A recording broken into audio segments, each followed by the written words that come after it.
French term called dragee. And dragee is a two-part assembly that we have to do. Dragee, translated, means to dredge.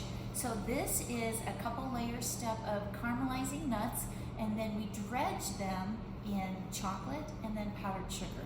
This is a classic French confectionery that you see in a lot of pastry shops. Sorry, the cooler just clicked on, so my voice is going up. These are a beautiful technique. It's very much like you see at the mall when you walk by and you smell the cinnamon roasting nuts. This is just a nut that is served cold because it has the tempered chocolate on it. These sell usually for about $18 a pound because we're using high quality nuts. So our ingredients, if we can pan over, first we have granulated sugar, of course, because we need to make a caramel. And then we have some type of nut.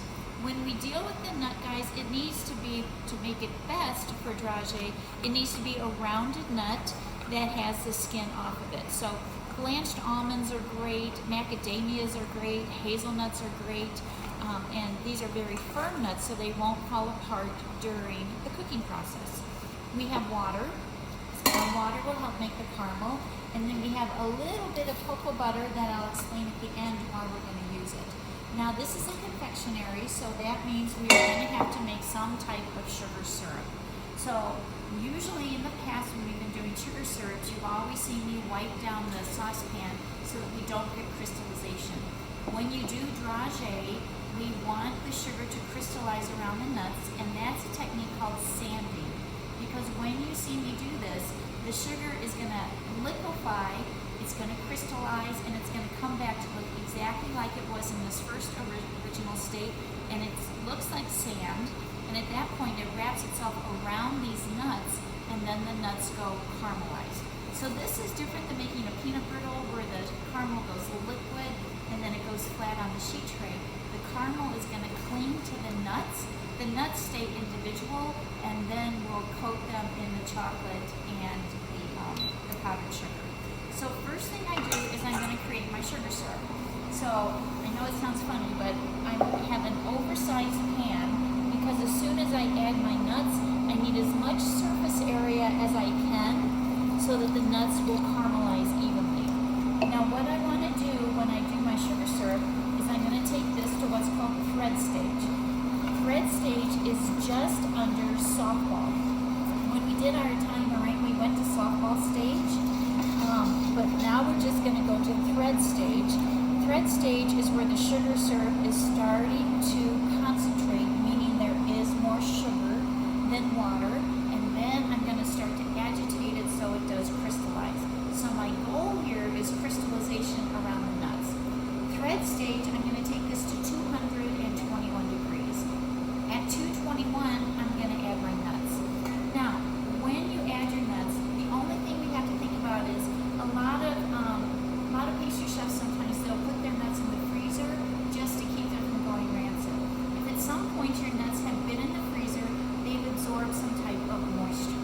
What we want to do then is just warm them in a 300-degree oven for about 15 minutes.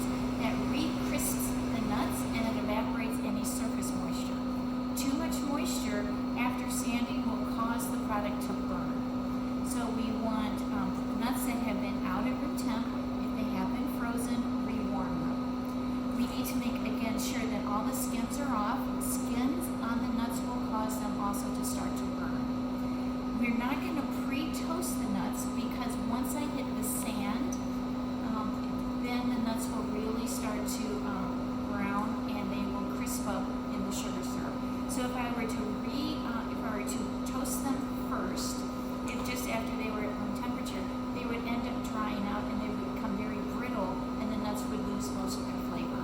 So that's why we're just going to rewarm them if they've been frozen. Our nuts have been stored at room temperature, so that's why you see them in a bowl and not on the sheet tray.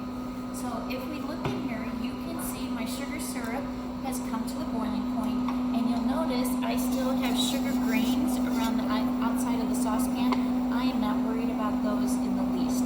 Again, because I'm looking to promote crystallization.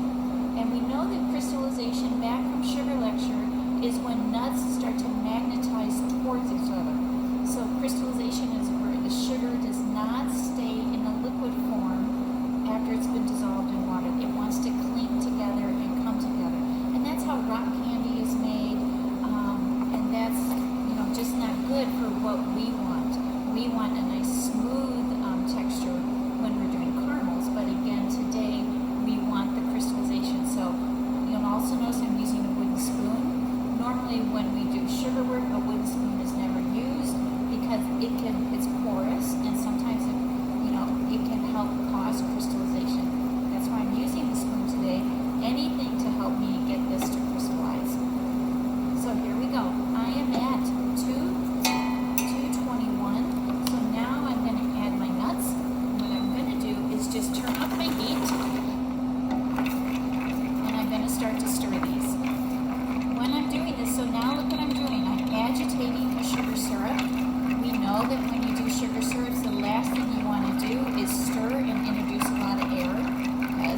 color because I've added an impure substance to my sugar syrup.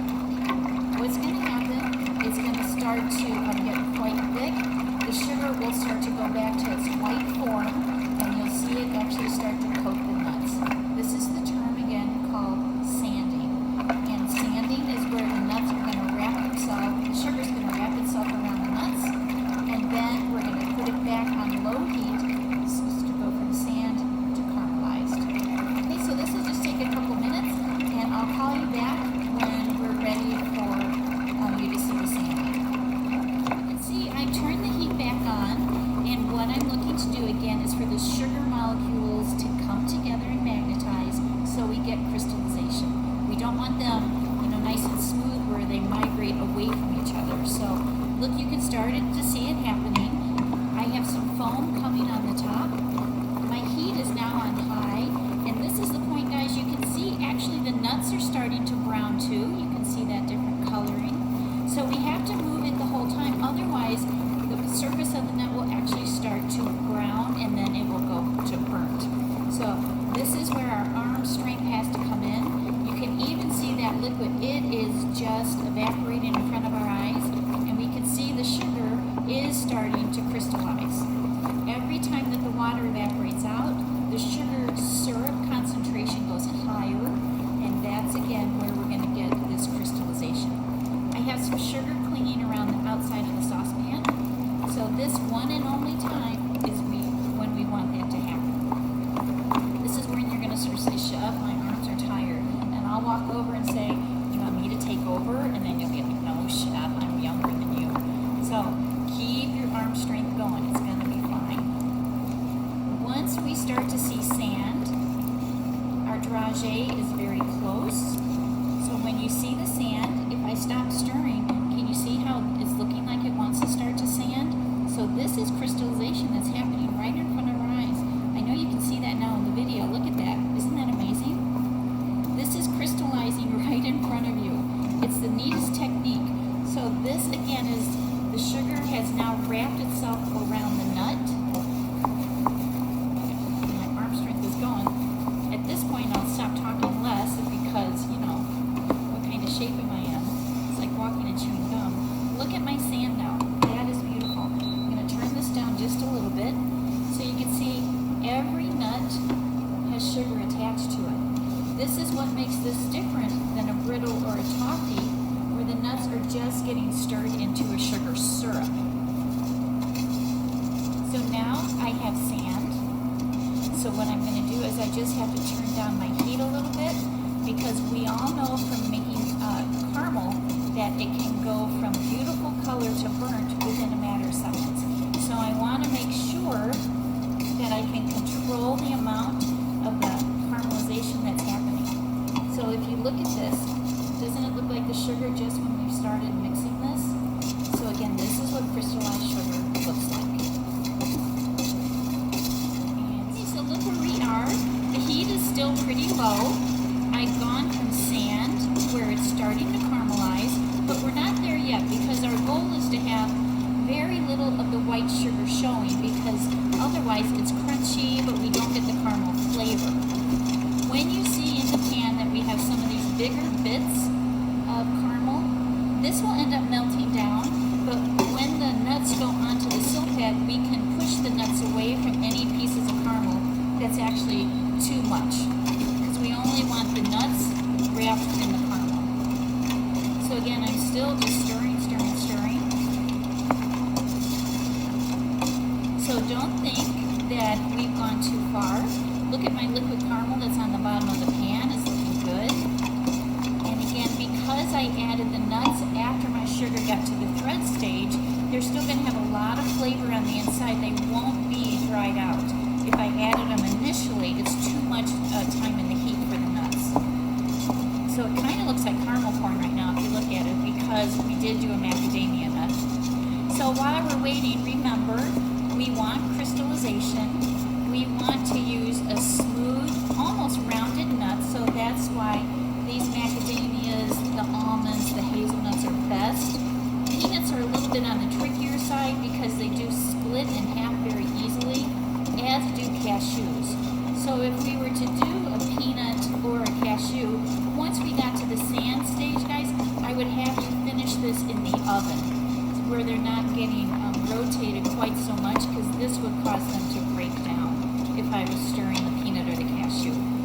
look at that. I'm going to turn off my heat. I have very little white showing. Do you see that? If I were to pick this up, I think I'm in a pretty good shape here. It's okay if you see some white right there because that's minor. And now what I'm going to do, and this goes back to our candy bar section, we need to keep the caramel trapped around the nut so that when we dragee this or dredge this in chocolate, remember we can have what's called fat migration. That's where the fat from the caramel seeps into the chocolate and makes it start to bloom. So remember, cocoa butter is a natural protectant. So it's going to wrap itself around these nuts and form an invisible layer so that the caramel stays wrapped around the nuts. It doesn't melt, and so then when we add the chocolate on these nuts, the caramel will never start to melt down and cause chocolate blooms. So again, that goes back to our candy bar lecture. So we don't want fat migration. So that's just a little review technique. And so look, my cocoa butter is completely melted. I'm going to pour this on my silk pan. Oh my gosh, these look beautiful. I'm just going to take out all of the nuts, because remember, nuts are quite expensive. And now I'm just going to start to separate these out. You can see when I showed you, I still had a little bit of white showing, but now look, once the cocoa butter went in, everything is completely caramelized. So another goal of this cocoa butter is look at the shine that it gives the nuts. And again, the main goal for the cocoa butter at this point is to keep a nice little line or layer over the caramel so it doesn't start to seep into the chocolate when we start to dredge these. Okay, so step one of dragee is done. We have a thin layer of caramel wrapped around our nuts. Now when you do dragee, it's really important that the nuts are kept individual. So you're going to see me put gloves on because you know this is in the 300-degree range, and then we just have to start to separate these out. And then what we want to do is put these in the freezer for just about 5 to 10 minutes, just to take the heat off of the nuts, because then we will be dredging them. And when you have a colder nut with the warm chocolate, it seals and wraps itself around the nut a little bit faster. The chocolate sets faster. And the goal of this is very thin layers of chocolate. We're probably going to dredge 2 times so that we get a nice layer of chocolate, and then we'll finish it in powdered sugar. The powdered sugar will just give a little bit of sweetness to it to counteract the bitterness of the, we're going to use 64% chocolate because we don't want everything too overtly sweet. Now, if you didn't even want to do nuts, you could dragee any type of seeds. You could dragee coffee beans. So don't think dragee just has to be these rounded nuts. Coffee beans dragee are beautiful. People can just snack on those. You can see those at coffee shops sometimes. So again, you can see all I'm doing right now is just separating the nuts. And then you're going to see me take these out of the freezer in about 10 minutes, and then I'm going to show you how we're going to do our dredging. Instead of using a mixing bowl, which most of you will end up doing, I want to show you how to use a tumbler. So we're very lucky here at ACC because this is our tumbler. It hooks on to our KitchenAid, and just like you see if you ever watch Food Network where they show how they make candies, look, this spins, and then we're going to pour the chocolate in, and it will actually enrobe very quickly and very light amount of chocolate. If you didn't have this, it would be very reminiscent. I think most of you have probably made puppy chow when you pour the chocolate over the cereal and you stir it and you stir it, it sets, and then you put the powdered sugar on. It's really almost the same technique that we're doing. So I think I'm set here with the nuts. So I'm just going to put these in the freezer and then come back in about 15 minutes. The heat should be off, and then I'll show you how to finish the dredge. These have just come out of the freezer. And what I want to do is do a little quality control. So if you see some any type of nut that's a little bit too dark, let's go ahead and pull those out because they won't have a lot of flavor. They'll just taste dry and kind of brittle. So you can see I'm pulling out really the ones that have broken in half during the stirring. And that's again why peanuts and cashews aren't the best to do for this technique. once they sanded again, I would just put them in a hot oven and let the sugar melt around them. So just do a little quality control, and then we're gonna go ahead and add them to the tumbler. Now, I will warn you, when the tumbler goes on, guys, it's quite loud. So just, you might not hear me talking very much because, you know, the nuts are just kind of actually tumbling. That's why they call it a tumbler. So the nuts are gonna go in first. And remember, dragee is at least 2 steps. So step 1 is done. We did a thin caramel layer. We put the melted cocoa butter on so that the caramel now stays attached to the nut and it won't start to melt. Because, you know, in humidity, or if you were to put these in the cooler, caramel will always liquefy. And when it liquefies, it would absorb into the chocolate, and that's when it would start to make our chocolate bloom. We know what blooming is because we did it with the truffles and with the molded chocolate section. So we're looking to avoid that blooming. So that's why the cocoa butter does that job beautifully. Now you're going to see me just start to ladle in the chocolate, because again, I probably won't be talking much once this tumbler goes. I'm going to do it, I'm going to put 2 ladles in, I'm going to let it spin for about 30 seconds, and then you're going to see me put my hand in. My hand is going to go in just to break up any big lumps or clumps that might happen with the nuts. So I want to keep the nuts individual. So when you see my big paw go in here, that's because I'm just trying to break up any big clumps that the nuts might form. I'm going to stop the machine, and then I'm just going to look to make sure I'm happy with the chocolate coating, and then I'll turn the tumbler on again, and then I'll start to add my powdered sugar. Now if you feel powdered sugar is too sweet, pastry chefs will start to do some dark cocoa powder too. So instead of powdered sugar, you could do the final dragee, the step 3, could be cocoa powder instead of the powdered sugar. So here we go, I'm going to turn this on. Okay, and so my first ladle is going to go in, and when I do this, I just went back and forth with it, and you can see the nuts are starting to move. Beautiful. Because I have this cold, that's why you see the chocolate starting to set right away. I'm going to add my second layer of chocolate.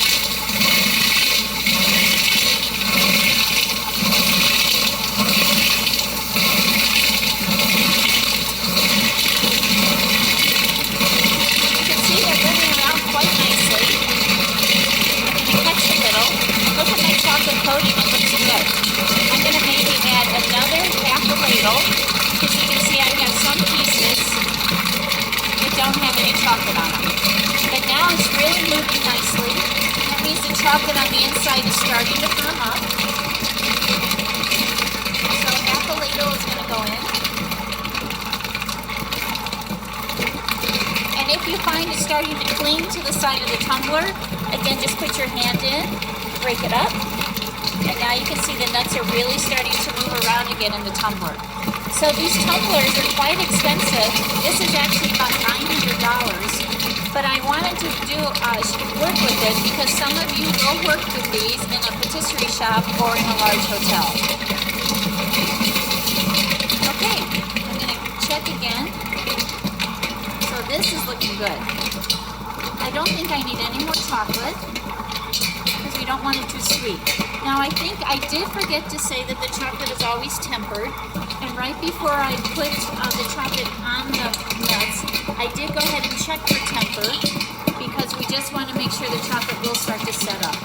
So look, every time these tumble more, the chocolate is really firming up, which is exactly what we want. Very little of it is fluid anymore. So now I'm going to break it up one more time. Now I'm going to start to add my powdered sugar. So when I do my powdered sugar, I'm going to take 1 handful first, and I'm just kind of drizzling it in. Again, I'm going to push it off of the wall, and now you can really see from this side how it's tumbling. Now we want to make sure it's completely coated with the powdered sugar, so I'm going to do 1 more handful. And I'm adding it like it's freshly fallen snow. And look how beautiful that tumbles. This actually works better than stirring it in a bowl, because in a bowl sometimes we you don't stir fast enough, and the nuts can start to clump up. So I'm going to check them. So this looks actually quite nice. I'm going to do just one more half a handful of the powdered sugar. And this second handful is just to make it nice and bright.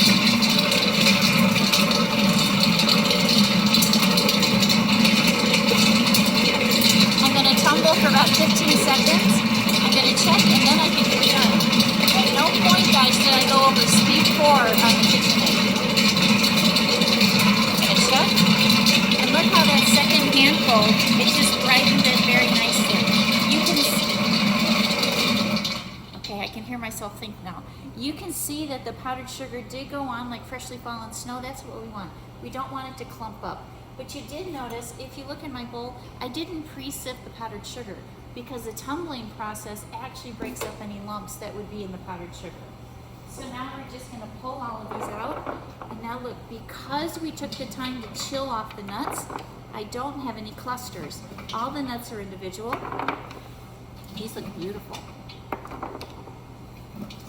Now, you can see because the chocolate was in temper, the nuts are just staying individual. They're not going in clusters at all. I'm going to let these sit for just a couple minutes, and then these are ready for packaging. We have a couple ways that we're going to package. I have some clear boxes that we'll end up putting them in for about 8 ounces. Or we have some bags where you could put in a whole pound of these dragee nuts that you could sell. Okay, so look how beautiful these are.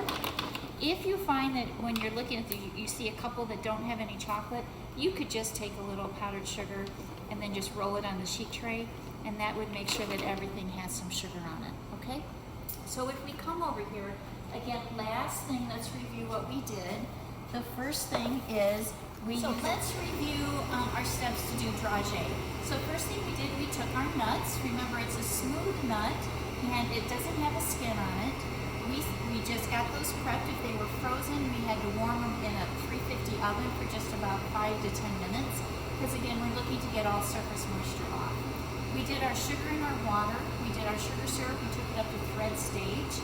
And then we put our nuts in. We stirred because remember we're looking for the sugar to crystallize and wrap itself around the nut. Once the sugar syrup, deepens, water's evaporated out, I have more sugar concentration, we get to what's called the sanding stage. Sanding is where you saw the sugar go from liquid back to solid. It looked like granulated sugar was back in the saucepan. We turn the heat down very low so we can control the caramelization.